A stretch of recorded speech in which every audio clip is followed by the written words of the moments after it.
That's now when the learning curve started. Now being like transitioning from childhood to adulthood, then you realize that's the only time you're responsible for yourself. That's the only time you're responsible for your time, you're responsible for your emotion. Like literally, you start looking for people who you may have them in a lifetime. And the only thing I remember about campus, when I was in high school, I was not very good in maths. But being forced to go and do finance and banking, where I could not escape maths. You have to completely.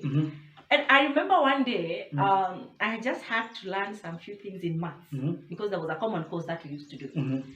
And when I mastered it, I started teaching others. Then there's a cousin of mine who I was in Society Girls called Lois. And she knew there is no way possible my cousin could be the one teaching people this time. How? This is asking people. Ati who's teaching you that? There's an exam coming tomorrow. Ati your cousin, of course. She's like, no. She's protected all of you. I know. I've been with this lady from primary, from high school to campus, and you are saying she's the one teaching you maths. So are you new in Jerusalem? She literally came with her doubt in Jefferson's eyes to check. And she finds me surrounded by people. I'm actually doing maths. Class genius. Oh my God, I was happy. And do you know the same sum I was doing demonstrating to others came out in exam. She couldn't believe. Like, how come now? They was trying to teach me this thing and I refused. And by the time we left class, everybody was like, hey, high five, high five. When you let say. Since then, I started learning ahead. And I ended up doing finance and I really enjoyed it. I really enjoyed it. Which is something I couldn't believe. So the elective part, you did finance and banking. Banking. Absolutely, yes. Now from there, now transitioning to maybe work environment or after. What is exactly the shock, coming from high school, to now high school, campus, then now you're now to the real life. Real world. But you go learn whatever you learn, and then you come as like an unemployed, an uneducated person.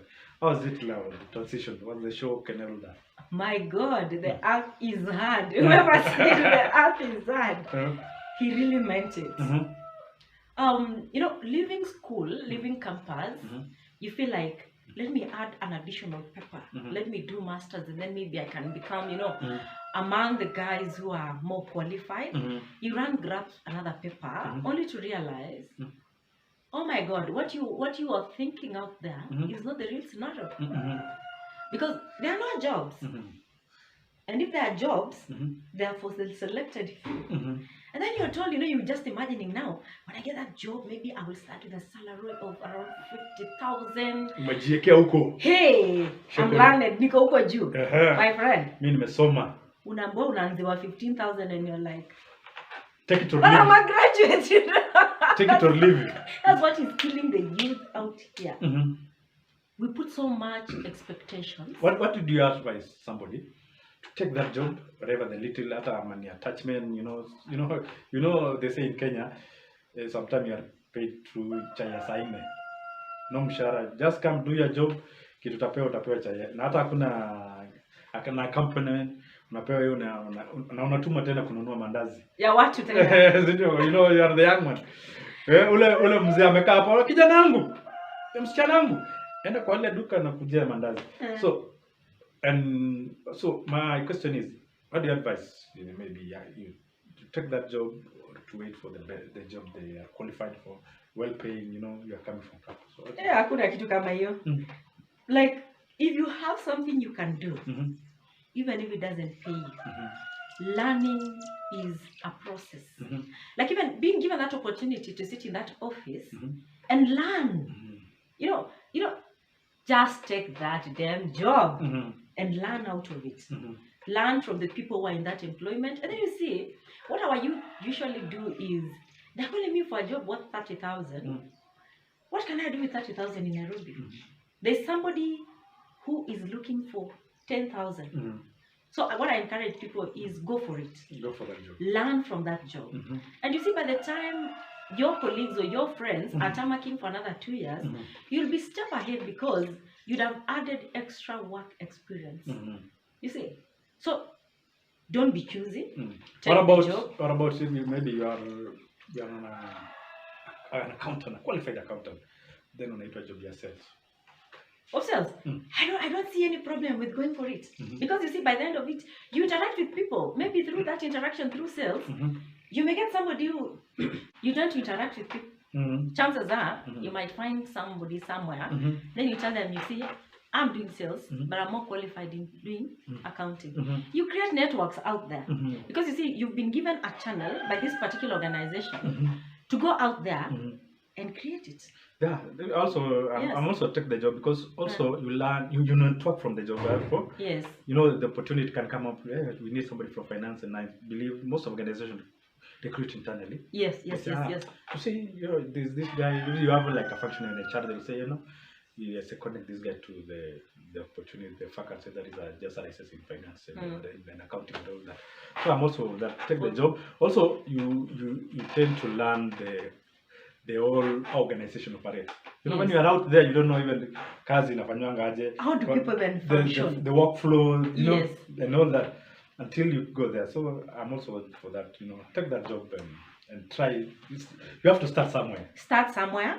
But there's an upcoming generation. Oh my God, this kind of generation are these people who they can't stand an 8 to 5 job. Do you know this kind of generation who can't sit for 2 hours straight? They get bored. They are busy bodies. I remember when I was a top manager somewhere, and you can bring them to sit and produce a report. They have so much brain, yes. They have so many ideas. They're impatient. Super impatient generation. This generation Z. Oh my God. Or Z. And they want to make money now. Go spend it now. Kesho inajijua. This generation, oh my God. It's a generation on the move. They're always going. They're always going. This is another generation. You can't even tell them that you're going to build them a house in the village. For what? This is a generation, because you see right now we have so many homes, like what do we call this one? Like they can easily get homes, fully furnished apartments, and they can live in there for as much as they want. This is the same generation who want to make money, sell everything, and travel the world. Their investment is to travel the world. And they're existing. Our siblings are existing. Yours are existing. I know. This is a generation who don't even care about saving. Saving for whom? They usually say the life is for the living. Yes. Go experience life, you know. It's today. Wachana na the future. Have you had this joke anasema, when I get money, if the money is you cannot solve your problem, eat that money. TikTok did something crazy. Eat that money. So eat it. So I think this generation is there. You know, ishi leo. Yes. Sherehe leo. Chapa sherehe. They chapa sherehe back to back. Bumper to bumper. Kesho najijua. And this is the generation, they don't even care. I'll buy you a car for what? And you can't. There's so much about but you know, it's a nice generation. I think we need to learn from them. You know, they don't take nonsense. Yes. They you know always chupa kazi chukua. Alafu you learn from pole. No. Alafu wewe waambia, you know, we are going to pay with the experience, and then you say, man, me I am here to make money. And that is it. I'm here to make money. Give me this. I'm qualified. I went to college to do this job. Yes. You know, if you're not going to pay me this much, then sorry guys, I'm not going to do it. They know what they want. They have the knowledge. And trust me, they don't fear speaking out their minds. What I admire about them is they don't suffer mostly in silence. They party, they also go out. Unlike our generation, you know, our generation, which we are in right now, ours was to get a job, get mortgage, get a car loan, move like everybody else is moving. And we are messed up generation anyway. Send the kids to school, you know. Good schools. Get a car. Build a house in up country, which you never use. We only use once a year. December for your problems are your problems. For 3 days. For 3 days. Your problems are your problems. Mine. Yeah, they are mine. You see, it's also, I don't blame them. It's their generation. Let them live. They're, of course, they're vices, and at the same time, there are really good things to emulate from this generation. And they make life what it is, and I love interacting with them. Who are the guys, whenever I want something to move quick, oh my God, they are the gas generation. Those are the people you engage. I just engage them. Okay, so tell me, Peris, you're telling me about after now coming from college, the work life, working. How was it, and which job did you go, and all that? My work life has been, I can say, interesting, at the same time taxing. I remember when I I was short in employment before I started family. So at that time, I was juggling between family, a young family that was growing. At the same time, I was doing my master's. At the same time, I'm in the banking industry. Trust me, it was not an easy one. It was not an easy one at all. But what I thank God about is the grace that He granted me over time and time and time. And I can say confidently, after being in employment all these years, what I came out with is the network worth. It's a capital for me. They say that your network is your network. Yes, that is I came out with network. I can say I have networks that I've built over the years. And even when I started Peris, the first thing that I did was to reach out to my network. And I'm like, hey, shout out. This is what I do now. And I didn't struggle much getting the transition or getting into the market because I already had people who were in, I can say, my segment of clientele fitted most to the people I met. Your niche. Yes, my niche market fitted most to the people who I'd interacted with, who I can say they had more dispensable income and are able to appreciate what you have. And that is it. And what I tell people is, whenever you are in employment, don't use it to bully others, or don't use it to suppress others. Don't use it kept to yourself. Be outgoing. Meet people out there. There are Jitume. There are people who like, they go to job, anasema kazi yangu ni gani? Okay, ni accounting. Okay. Yes. Balance, reconcile your books, post maybe whatever you're supposed to, debit, credit, go Chomoka. Do kesho tena, repetitive. They don't like network, get to know people. Even within the same organization, wewe unajua kazi yake ni hii, go home. And the moment you tell them they have to move to another department, especially the finance people. Yes. They say finance people are the most, finance and accounting, the most boring people. The sales guys are more outgoing, they love talking, laughing, partying after job. Kwanza Friday, the Friday, leo, 20, So, according to you, how should somebody balance, the job, job and networking and all that? I can say we have open evenings for networking. You see, the only challenge that we have is maybe when you're just structured, the way we were raised, there's a structure that our parents raised for us. Even up to now, when it is evening, you just feel, I am in the wrong. You want to run home. You want to go home. Because you are told to run home. Like, don't be let run home. So even it affects you at adulthood. But I've seen networking happen mostly evenings. Going for a cup of coffee with someone doesn't mean like as long as you're focused in what you want. I want to learn what you do, learn what I do. So that whenever you find an opportunity that suits me, holla me up.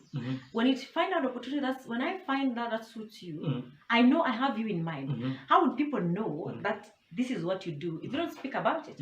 If you don't talk about it, like, don't be this kind of a person who wants to die your own in this. And what I can also encourage people, let's say the youth who are entering into employment and they really want to sustain it, don't enclose yourself to your department only. Be open to learning. Be open to learning. When even your colleague is home, it doesn't hurt doing that colleague's job, even if it's not your department. Hakuna kusema that is not my job. That's not my job, because it's not only for the organization you're doing it for yourself. Because I remember when I came out of employment, I had acquired so many skills. I was able, negotiation skills were part of the table. I brought in financial aspect, which I went through school through it. I knew operations, day-to-day operations job. I knew marketing in craziness. Like I've been a development manager, finance manager somewhere, and I can say I was all rounded by the time I left. I left not like knowing exactly, like I was not put together financially when I left, but I knew exactly this is what I wanted to do. So I don't find it hard working with people because at least I know the touch of your field, and whenever you tell me this is a program, maybe that will take a week. I know from maybe if it's a graphic designer, if it's working with somebody like in the finance, a marketing person, I already knew because I was always open to learning. That is wonderful. I can even tell you that, even from my part, I also learned the same kind of thing from my former boss. You know, you learn or you become more rounded. Yes. If you even the technical part, you know, you are telling me about the technicality, the technical job.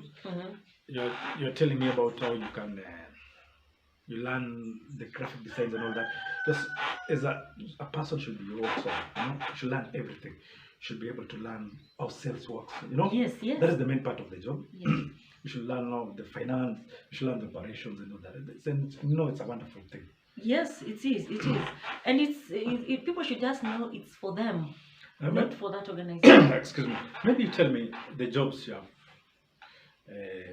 have done or you have learned, and what you picked, the most important lesson you picked from each and every job. I can say the banking industry, I learned to be put, as a person. I learned to be grounded because, you know, working for Standard Chartered Bank, it has to be like, you don't put on a lot of earrings and they're not like, it was a reserved bank and a very traditional bank. It taught me to be put.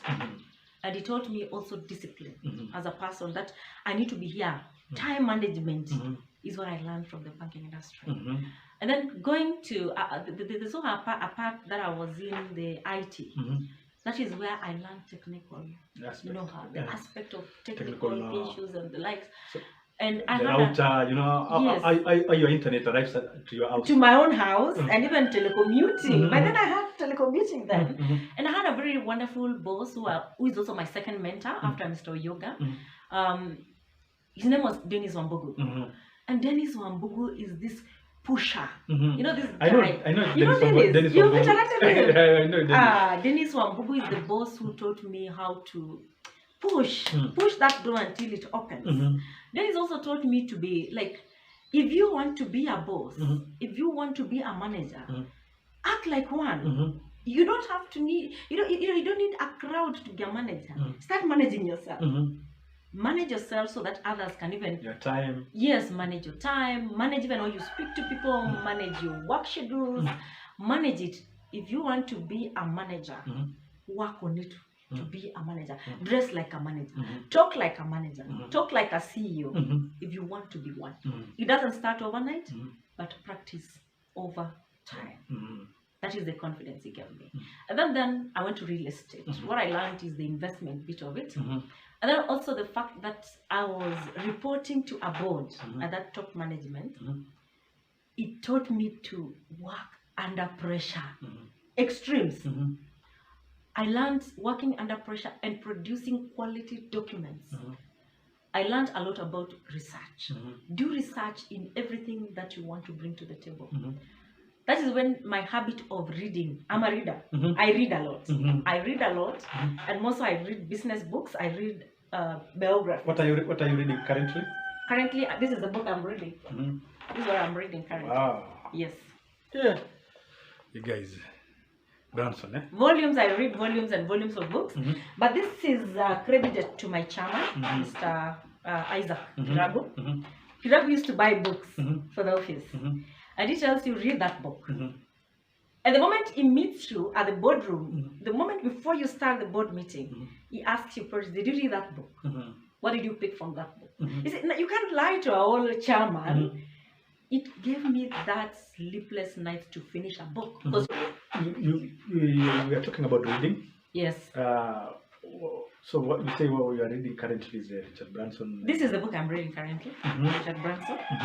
And what I've learned about him is set your goals right. And go for your goals no matter what. You've got to, you must survive by all means. and endurance is key. And you know what people hope for is they start a business today and they hope things just work. You try once, you try twice, you try like the third time and you're giving up. And you are in your field until it is known, because you know success, when success comes, it actually equalizes the pain that you've seen through there. Okay. But I love this guy. It gives me a focus on what I need to do. Yes. So you're telling us about what you learned from job and all that. Let me take you back. You say you learned from Wambugu. You learn about, you also learn about acting the job you want to be. Yes. If you want to be the manager, you must dress like a manager. Yes.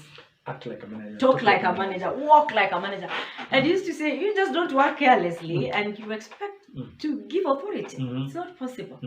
But as I was saying, from after that I met Kiragu now, who really pressured me, and I love it and I really appreciate him, is to be a reader. Because you can't be, like, you can't bring knowledge if you don't have one. Where people even are talking in that net worth, we say when you're networking, and if you have nothing to bring to the table, people can't even listen to you one or two times. Networking is about take and give. Take and give. I'm networking to you. It should not be one way. One way, yes. What am I getting from me? I love another thing is you learn from people's experiences. Like the one that was really catchy for me over the books that I've ever read is Michelle Obama. She was very supportive to her spouse. She really supported her spouse, which, you see, when you have that support system from people, it really helps. So being a reader is what Kiragu really instilled in me, and I'm really very grateful. He also taught me the issues to be keen. Be keen to details. Like, you don't give him a report that you're not keen at. My chairman was the kind of a person who would meet you on the street and say, how many uptake projects do we have in this particular? Like, how much have you sold literally, and how much is left? How much is in there? They would even meet you on the road and say, how much do we have in our family bank? How much do we have in our cooperative bank? What is in the call account? You know, he always used to keep me on toes. Whenever he calls, he will like, have I put things in order? And he wants, he wants numbers. He wants exact numbers. Like, yes. Apple. Yes. Then he also taught me not to allow people to suppress me. He used to tell me, speak your mind, even if it's at boardroom. Don't fear the board members. Just say what you feel and speak it. He gave me the confidence to, like, I tell you, take it or leave it. It doesn't matter. This is the way yes, if you're my boss or not, I'll just tell you. This is how I want it done. If you don't know, it's not workable. It's not workable. Yes. I'm aware, to say no. I think that basically, many people don't know. Thank you. Say no when you're supposed to, when you mean it. They have that weakness. Yes. You want to please people, and not to lose that job. And all that. So you learn, say no when it's necessary. Say no. He also taught me to separate work life and family life, because he's a family person. And every time he used to tell me, your family is young. Please, when you're in the office, be in the office. When at home, be at home. And he really meant it. And he was like, don't entertain calls after job. Yeah, after your job. Because those children, your husband needs you and those children needs you. Yes. He told me how to separate life. You had a wonderful job. The current market, work market. You're supposed to work from home. You are supposed to be like your job 24/7 on call. Your boss can call you at the middle of the night and say, hey, in the project, how far are we on that project? Yeah, that kind of life, but I think that is what even is bringing depression among the people. Yeah. You forget your family. You're supposed to be on toes. Your job. You see people there. Yes, maybe the job may be well paid. Like people who are working on these blue chips and companies. Blue chip companies. Yeah. And multinationals. They are depressed. Like auditing firms, man, I can't envy those people. The money is good, but man. But what is money then if you can't even have your life? Yeah, because it's just one touch and you're home. Yeah, and you've lost completely everything. What I usually say, even if you have the best job, don't lose focus around the people. People are your assets. Yes, it's not the money. It's the people. The people. Yeah. Good. Okay. What else did you? How many that is which organization are we at? The second one or the I was in Faulu, Standard Chartered. I went to Dennis Wambugu and then Mwasibu. Dennis Wambugu, what was the organization name? I think Get to Net. Get to Net, yeah. Get to Net. Yeah. He really taught us. And he's a very polite. You used to work with this guy. I know him, Joseph. Njogu. Njogu. Njogu also was my BFF. We used to learn, what I also picked up from Dennis and what Njogu can text is the email. How do you relate with emails? Like you need to write emails that are like. It taught me how to put up an email together, a professional email. You just don't put. Dennis was keen with comma. He was keen with the English you use. The punctuation. Oh my God, who you copy, who you CC. CC. Oh, and then he calls you to his office, not furious, smiling at you and you made mistakes. And by the time you leave there, you just feel, hey, I'm a real goat. But it shows you how to do it. But corporate emails, they are so what you call generic. Yes. Kindly, dear. Hey. Dear Peris. Yours sincerely. Kindly, how do you? My question is, how do you make email communication not so generic? The corporate world language, the lingua, the corporate lingua. So you can tell this guy is not being genuine with that. What they are writing. That they are writing. Because you have to write. You have to end with kind regards. I hope this email finds you well. Another time you're not well yourself. You're writing it like when you're not well. But that's the way to go. There's maybe people changes because I see this generation right now. They don't have any of those structures. Like they just say hi Peris. Get what we discussed and down there signing Daisy. There's no more please, oh madam. No. And when you see their job, really, it's worth it. It's worth it because they don't have the time to massage egos out here. What they want is you to accept their job. And kazi ni kazi. Yes. If you want to be massaged, go to massage parlor and they have your. And have it. Okay. So tell us how you left employment and now went to business. It had reached a point where I felt I was not growing. Everybody wants to. Our ultimate goal is to get to the corner office. And then you see the pyramid, the triangle. Yes, self. I think it's actualization. They call it Abraham Maslow hierarchy of needs. Yes, that one. The pyramid. The pyramid. So with time you push, saying by early 30s I should be a manager somewhere. You push, and then there are times when top management or the CEO, whichever thing, comes early than you expected. By then you expected maybe I'll be one at 40s. And when they come early, you realize like, I was looking forward to this. But when you reach there, you feel you're still empty. You still feel, okay, so this is where I am. After this, now what do I want? Then you've acquired papers here, you've acquired papers there, you've acquired papers there, which by the end of it all, personally me, I used to feel like I have so much to offer the world and to offer within the organization. Not even the organization, within that enclosed office. And I am this person who is an outdoor person. The playground became smaller. Smaller for me. Another time I was feeling like now I was chasing other people's dreams. I was feeling like I was not growing anymore. I think I just outgrown the space. I was feeling I was not growing anymore, and it was doing things repetitive.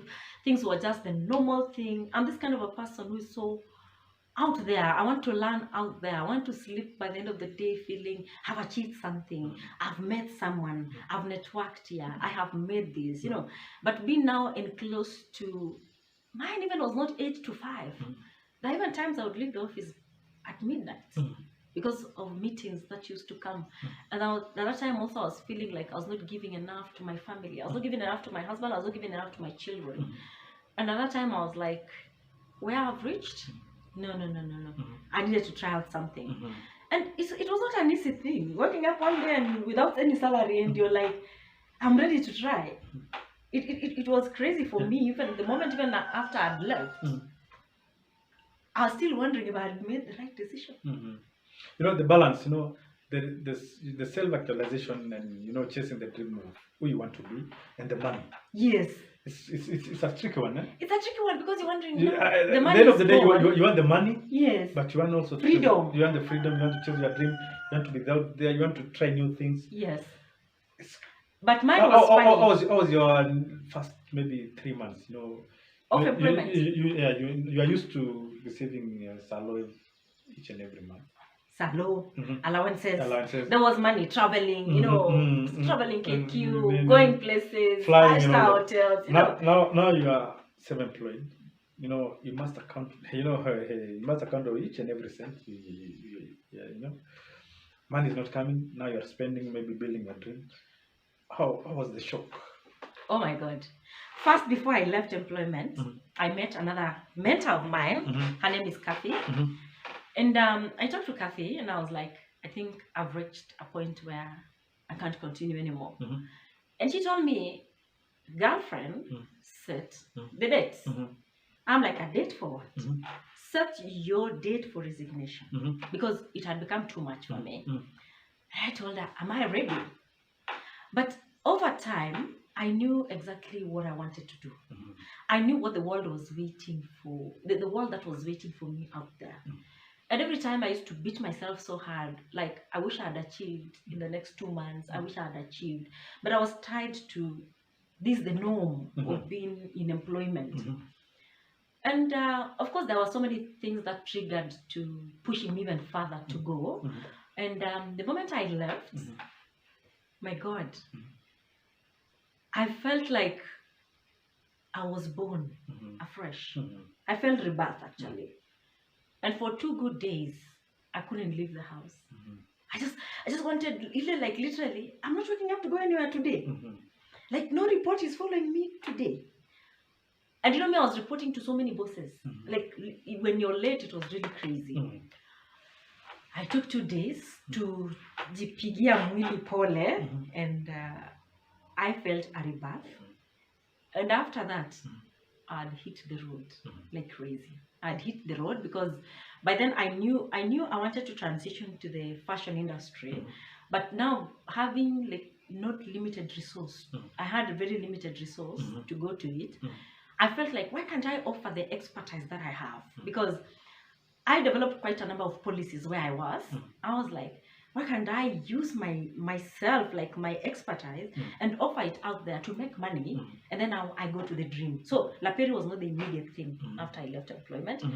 It took me another 2 years to start La Peri.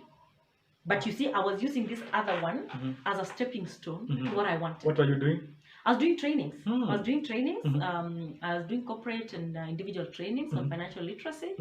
I was also developing strategic plans. I'm actually a strategic plan consultant. And I did trainings until COVID came now, is when it became very impossible. But of course, no more seminars, no more meetings. Nothing like that. COVID. Then we were reduced to, you train one person, for that person to train the organization. But at that time now, I knew I was ready to enter into the fashion industry. By then I already knew what I wanted. And it took me, after the COVID, another 6 months to really plan on how I'm coming. Because you see, La Peri has been my dream. And no matter what, I had to use all avenues to reach me to my destination. Because you see, what people do is you lose focus. Maybe this one starts bringing you money. Peris, tell me, the transition from employment to self-employment. You're coming from finance background, finance job, cousin post, reconcile account, and now you're going to self-employment. The shock and all that. Tell us. And maybe you advise people who are, contemplating going the same route. Can you give them one advice? Or, not necessarily one. Give them some advices. What I can say actually is not advice, it's tip. Because people are totally different. For you, circumstances maybe somebody comes to business after maybe they have lost employment. Some come voluntarily to business. Some come to business when they have already calculated their steps. Some come to business when they have a lot of money in their accounts. But what I can say is, coming out for me, I came out for passion. I actually came out because I had a passion and a dream. Some would come to try business because it's more lucrative in making money. So it all differs from one person to another. But what I can say is, run do your passion. Go for your passion. Go for your dream. When running for your passion or going for your passion, whether things are working or not working, you still have the energy to move on. You still have, you still wake up every morning because this is something you want to push. But if you're doing it for money, with time you wear out. How about if that trend changes? How about if that, like the quail business? Remember many people took the ones they left employment to do the quail business. That was a moving club. But if it's your dream and you knew this, you know exactly this is where I want to be in the next 5 years, I want to be in the next 2 years, I want to be in the next 1 year. It gives you a chance to really like you can panga yourself and you can go for it no matter what. Because you see, when you're running for your passion, it's not easy. It's not easy because one, getting people to buy that dream. This is my dream. I don't have finances. How will you help me? For somebody even to give you 100,000, for somebody to give you maybe 200,000, for somebody to invest in you, and those are the angel investors. You must have done 1,001 talks. You must have convinced people. You must have spent money to get money. But if you can't just say, like, I'm giving up because 2 people told you no. Or even 10 people told you, no, that thing even is not working. It has worked for who? But you see, when it is your passion, even if somebody tells you it's bullshit, you still know, hey, this is what I want. It doesn't matter. What you tell me is immaterial. If you can't just come in to help me, go your way, I go my path. Another thing, of course, when transitioning, you really have to be very disciplined with your finances, because you know this is the only finance I have. I don't know the next money where it will come from, because business requires a lot of patience. You can't just enter into business today and tomorrow you're monetizing or you're already flashing, not unless you're busy stealing. Like if you're in business of stealing, then you can say I know when it comes. But if you're in genuine business, what about the bills?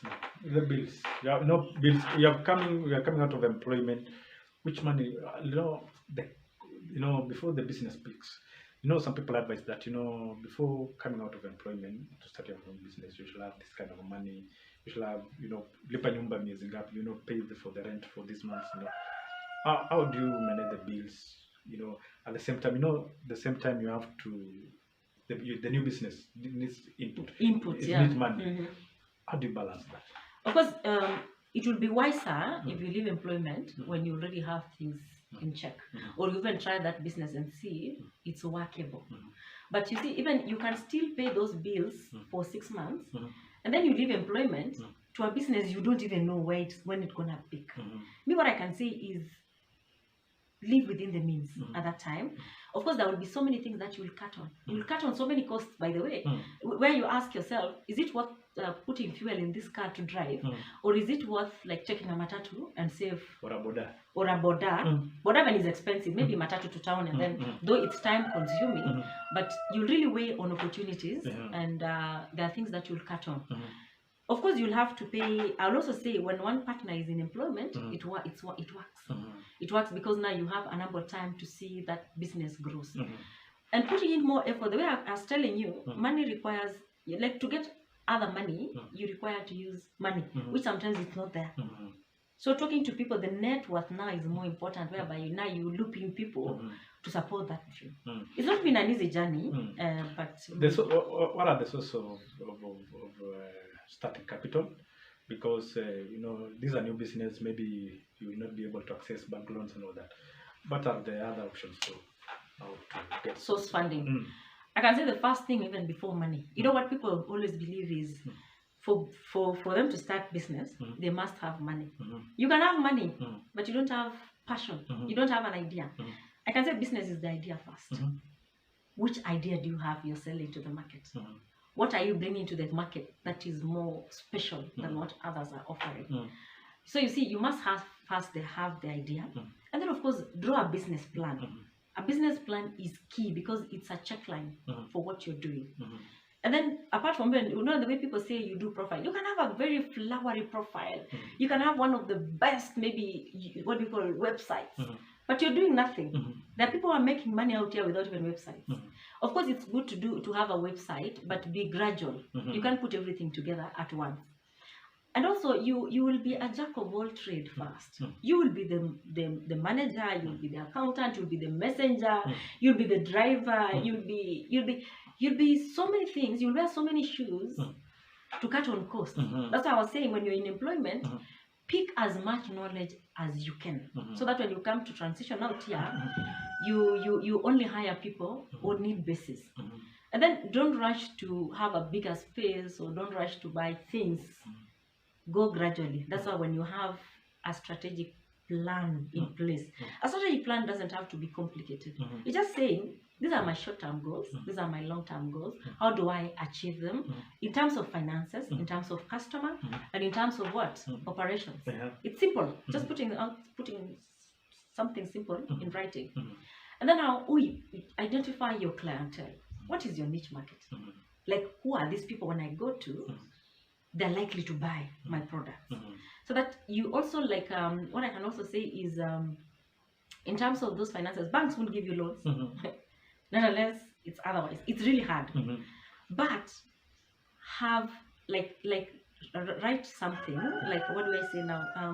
Talk to investors. People are still willing to invest.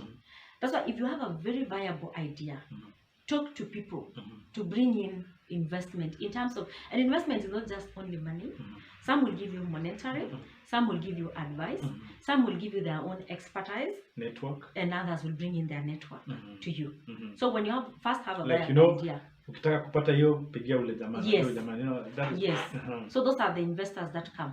And then also learn to write winning proposals. Write a proposal.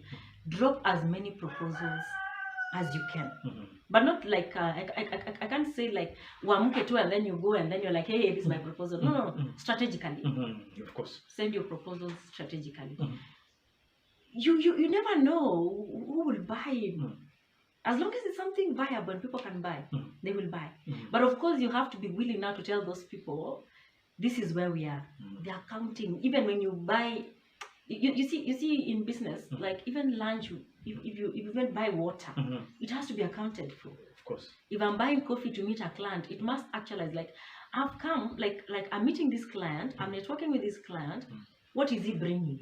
Like, it should really balance, so that you don't go anyhow at it. You're networking and going to Javas and at cafes and doing this without a plan.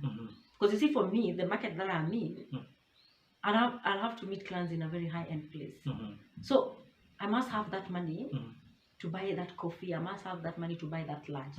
But for me to buy that lunch, there must be something hefty coming in. The return. For me. Yeah, the return must be very, very. So you don't buy anybody lunch. You do, at Gideon come, niko na do.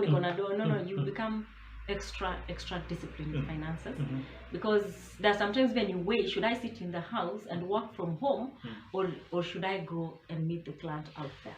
You know, most Kenyans, when they go to self-employment, they think, you need to have this MacBook. Yes. And then you go to Java. Yes. And then you work like you're very busy. You put your iPhone on the desk, on the table, and then you act like, there is this important mail you're trying. I think all these are behind the scene. It's more than that. You have to be really strategic. If you're taking, are you taking an aeroplane to Mombasa for a meeting, or should you drive yourself, or should you book a bus? Yes, you weigh options. And of course, there are also some businesses whereby, of course, you can't take a bus, or you see, the Kenyan, not even the Kenyans, but clients buy perception. Yeah. Whereby now you can imagine finding me somewhere now, being finuard, and I'm telling you, I'm selling this bag at this. Of course, you have to be, like, for me, I'm the brand. I'm the brand. The image for me is everything. Is everything. So you have to balance. I have to balance. So you see, now, you just know your niche. Just know your market. Because if you're selling things in watu hata hawajali where you're selling from, run. Like, just be it. But I also believe that even if you're a brand, it should not change who you are. Because this is me. This is me. This is where I've been, with or without the brand. I am this person even behind the scenes. Yes, this is me. That is the most important thing. Yes. Okay. What's out the journey? Tell us the journey now, from the point you started. What did you need first? The journey. Take us, from picking the name, of Lapodi and all that. Of course, I wanted a very catchy name because I wanted a very catchy name that can draw your attention. Because people will tell you, hey, Laperi, you know, it's easy. It's easy, you can remember. If you see me in billboards, you can remember. If you see me somewhere, you can easily remember. I wanted a name. Is it a French name? No. I also wanted something that is me, that relates to me. It's in my stream, it's in my blood system. Like whenever I hear like you're wearing Laperi, it thrills me that you're wearing me, basically. Like you're wearing me as a person. So it's not a French name, it is a brand that comes from me, my names, my 3 names. Yes. So take us through. You pick the name. Where are you the doing of the bags, the sewing, you know, where the sourcing of raw materials and the market? Take us through all that. It's not an easy path because for me that was a totally new thing. But I can say once I had the name and I had registered, Peris started as a business name. We came to become a limited company later because the way I was telling you, really need to be calculative what comes first and what comes on the other. But the majorly... To avoid putting the horse before the cart. Yeah, absolutely. So you see, it had to be something... Mine is not a trial and error. Mine is I mean to succeed. I mean to leave a footprint. I'm in to be remembered in the fashion industry for long. So having the name and registering and going like I really did immense research about the industry, which took me close to 2 months and still a process. I'm still learning even now. I'm still learning a lot. And visiting those tanneries, like we go to Alfarama, we have Sagara, we have so many tanneries, Azizi, we have so many tanneries here in Kenya. And knowing what is the first grade leather, whichever kind of leather, was also a process of learning. When I tell you this is pure leather, this is genuine leather, this is maybe imitant, you see, I had to really grasp and tell. Is there a synthetic?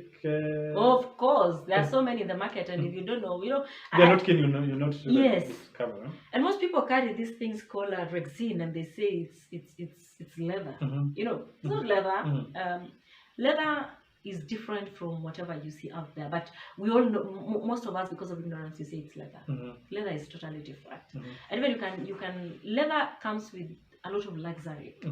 Leather comes with a lot of durability. There are specific people who love leather. There are also people who don't love leather. They can't stand leather. But you see, now going to those tanneries and learning grades of leather, and then by the time now I identified my niche market, I knew I had to give the best leather. I have to give a top-notch leather. I had to give good quality leather, because for me to tell you this is worth it. Because you see, once you know your niche, because the clients also will tell you your bags are very expensive or your accessories are expensive. You know, everybody is at liberty to choose where they are comfortable, where their pockets reach. But you see, for me, I will not give you something substandard. I'd rather not get my hands on and give you something substandard. Let me just give you quality. And that's what Laperi is known for. That's what I had identified myself to be. Why did you choose to go to upmarket, high quality niche instead of mass market? Why not just do a bag that goes for maybe 1,000, low quality, and let everybody have it? What made you go to the high-end niche? If you've known me for long, I have an eye for the best. I have an eye for the best. Like, literally, whenever I see a seat and I see a kidogo problem, I'll not go for it. I'm a perfectionist. I want to see something that is perfect. When I bring it, it has to be perfect. So for Laperi, for me, it had to come as me. It's actually my character. It's actually what is in me, which I want to see something quality, and I have an eye for the best things. It only came that with my niche, I realized them price is immaterial. Bring me quality, something that I can hold and say, oh yes, you took your time in this. I'm not for the mass market because I don't like rush things. I don't like rushing to things. I don't like things that are associated with me that are not good. Like you say it's Laperi, and then you want to see it will disturb me. So I had to do something that suits me, that suits my character, that suits my personality. So and then also if you remember when I told you what it really inspired me was an elegant woman, a woman who was very, very elegant and simple. That's why we ride on simplicity and elegance. So my dream was born by a person who was very elegant. I wanted to bring that feel of that elegant woman in the modern society. But now I didn't just want to go into women. I wanted something that is for her and him. But people who love fashion. Then also the fact that I want to be in the industry for the longest. I'm building a legacy. So mass market will not build me a legacy for now. For me, that's where, for some people it will build. But for me, I want something that can be remembered with footprints. The sleek the one. part of it, yes. Okay. Yes. Okay, so before we close for today's show, maybe give a closing remark and all that. I can say I am grateful for once to Kenyans and to La Peris clans and those about to come. I have seen support, center, left, right, and I'm happy that I'm having people, pillars, friends, family, and people who are holding me together. How's the reception been for the La Peris products? Very good. I can say very good. We are not even 1/8 of where we want to go. But for the time I've been in the business, I have seen support. I've seen support. Of course, not without hitches. They are there, but the fact that you have these particular people who keep coming back for your products, it tells you you're doing something good. It encourages you even to do better. Because for me, most of my clients are repetitive clients, and of course, we're still looking for new clients. And at the moment now, we are actually penetrating. We are penetrating to the market. It's not an easy task, but we must make it. Either way, we must make it. The Bible says, whatever you put your mind into, yes, just do it and you go. And the violent take it by force. I am a force, actually. By force, by fire. Yes. Okay. So thank you very much for everyone. Until next time, unless you have anything else. Never give up on your dream. I will always remember. Never. And let your location, your situation, not limit you. Okay. Thank you. Never. Thank you very much. Make sure you subscribe to our channel. Click on the bell notification channel so that next time you will be able to get the note that we have uploaded some new stuff. Thank you very much, and let's meet again. Thank you. Thank you, guys. Thank you.